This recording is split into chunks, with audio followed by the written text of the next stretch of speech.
everybody! It's me, Carmine DiStefano, the Bookman. And now that I've seen the movie Ant-Man with my really good friend Frankie Love, I have to admit that I'm pleasantly impressed. I thought it was really, really good. Now, I thought it was probably better than The Winter Soldier. It wasn't as good as Guardians of the Galaxy, but then again, what is as good as Guardians of the Galaxy?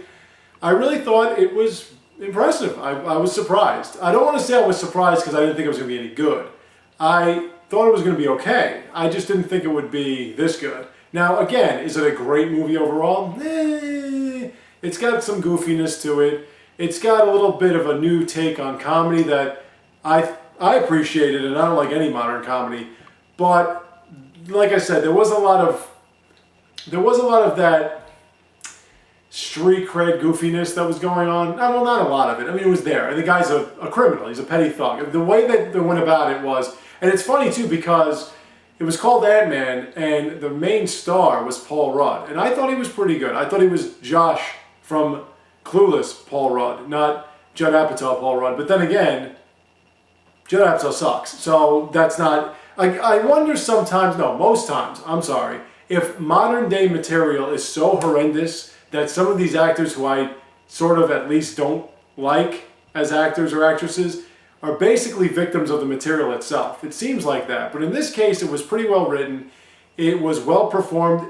You got an idea as to why this sort of technology, a guy shrinking down to the size of an ant, could be very dangerous if fallen into the wrong hands. So they really played that up. They really played up the whole father-daughter thing. But even though Paul Rudd, like I was saying, Scott Lang was the main character, it focused a lot on Hank Pym, played by Michael Douglas. Hi, everybody! You get the drift. So Hank Pym is really the main character. And Scott Lang is his understudy. And there was a whole sort of subplot about that, the understudy, his daughter. Now again, there might have been a canon, there was an instance of a story arc in the Avengers, I think it was the Ultimate Avengers, where Hawkeye was good friends with Nick Fury, had a child that they named Nicolette after Nick Fury, who was a daughter, and had 3 kids and was married and everything like that. But, like I said, with that being said about the Avengers Age of Ultron, it still does not justify having a romance between the Hulk and Scarlett Johansson's Black Widow. There was no point to that. But whatever.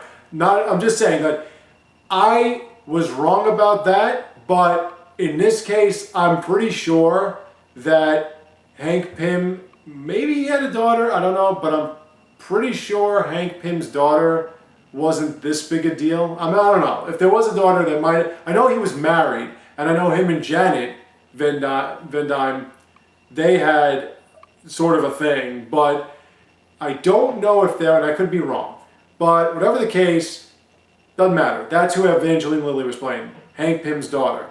And the whole thing was they actually introduced the Wasp. They showed the Wasp. The Wasp was Hank Pym's wife who had vanished into thin air for reasons I'm not going to get into.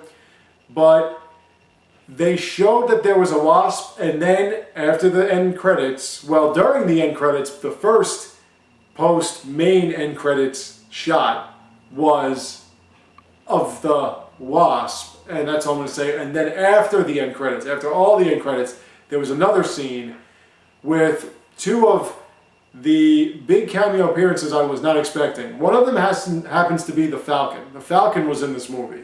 So remember that. Remember what I said. And there was a lot of talk of the Avengers. There was a lot of talk of Hydra. There was a lot of talk involving the Stark family. There were so many different aspects that were connecting this to the Avengers, and in the end it was kind of like, hey, we want Ant-Man to be in the Avengers type of thing.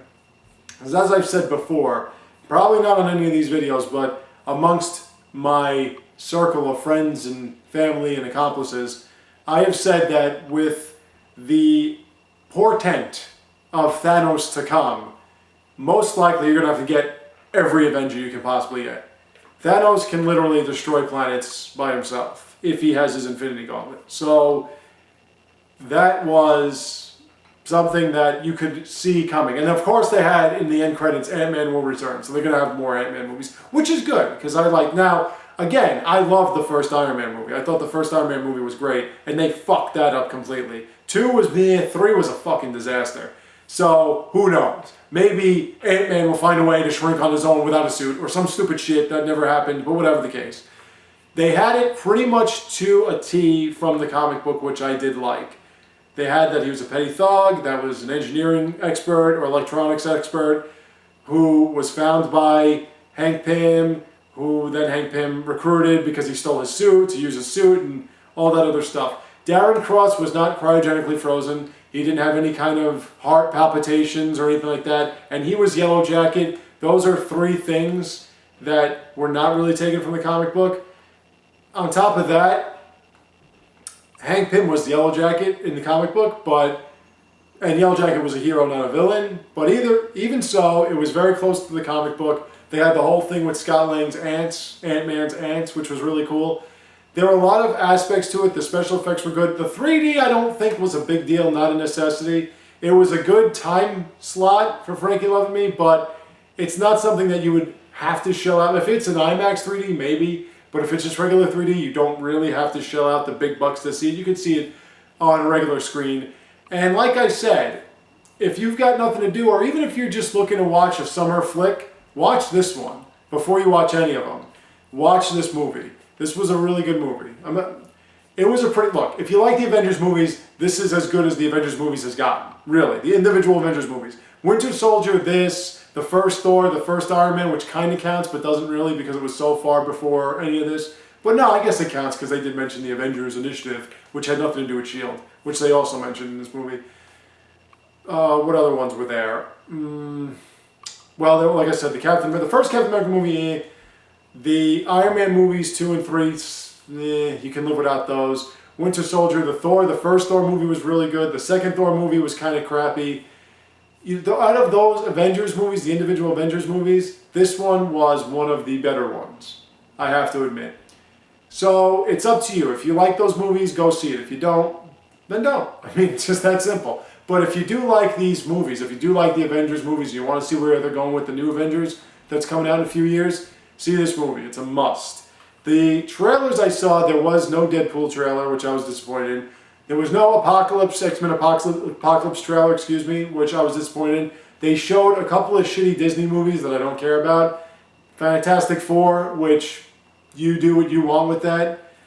That was about it. So no big reveal trailer. And of course, Marvel, that's not DC, and Disney, that's not WB, they're not going to show any Marvel WB movies. So there were no Batman vs. Superman trailers and no Suicide Squad trailers. So forget that. If you're looking to see a Suicide Squad trailer or Batman vs. Superman trailer, Justice Reborn, whatever the fuck it's called. Oh yeah, there was the Star Wars trailer, which is also Disney. So there you go. If you want to see the retread of episodes 4, 5, and 6 in one movie, just the first of those 3 new movies that are coming out, you want to see the trailer of that, then it's also before this movie. So like I said, if you like the Avengers movies or you just want to see a good summer flick, see this movie.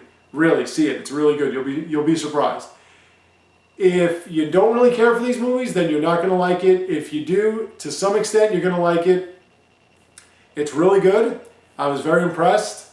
And stay for the entire end credits. Don't forget that. I thank you all for watching, and more for you soon to come. So stay tuned, take care, and have a great day.